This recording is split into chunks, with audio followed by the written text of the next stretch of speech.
ஓகேவா. எப்பவுமே நம்மளுக்கு வந்து இந்த டி பொசிஷன் இருக்குது பார்த்தீங்களா, இந்த பொசிஷன் நம்மளுக்கு இருக்கணும். எப்பவுமே இந்த பொசிஷனில் இருந்தால் மட்டுமே நம்ம வந்து வீல் வந்து ஸ்ட்ரைட்டாக இருக்குன்னு கன்ஃபார்ம் பண்ண முடியாது. ஒரு 50% தான் நம்மளால் கன்ஃபார்ம் பண்ண.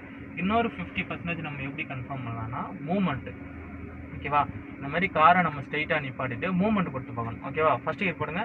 இப்போ வந்து நம்ம இந்த இடத்துல வந்து நம்ம பார்க் பண்ணி நிப்பாட்டிட்டு நம்ம போகிறோன்னு வச்சுங்க. இப்போ வந்து நீங்கள் பார்க் பண்ணிட்டீங்க. இந்த இடத்துல வந்து ஸ்டாப் பண்ணிவிட்டு நிப்பாட்டினதுக்கப்புறம் சின்னதாக ஒரு ஃப்ரண்ட்டில் மூவ்மெண்ட் கொடுக்கணும். ஓகேவா. மூவ்மெண்ட் கொடுங்க. இப்போ பிரேக் மேலே கால் வச்சுங்க.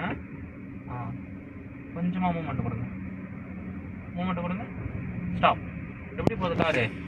லெஃப்ட்டில் போகுது. அப்போ வந்து நம்மளுக்கு ஸ்டியரிங் ஸ்ட்ரைட்டாக இருக்குது, மூவ்மெண்ட்டு தப்பாக இருக்குது. அப்போ நம்ம என்ன பண்ணோம்? ரைட்டில் ஒரு ரவுண்ட் எடுத்துக்கணும். ஓகேவா. ரைட்டில் ஒரு ரவுண்ட் எடுத்து இப்போ மூவ்மெண்ட் கொடுங்க.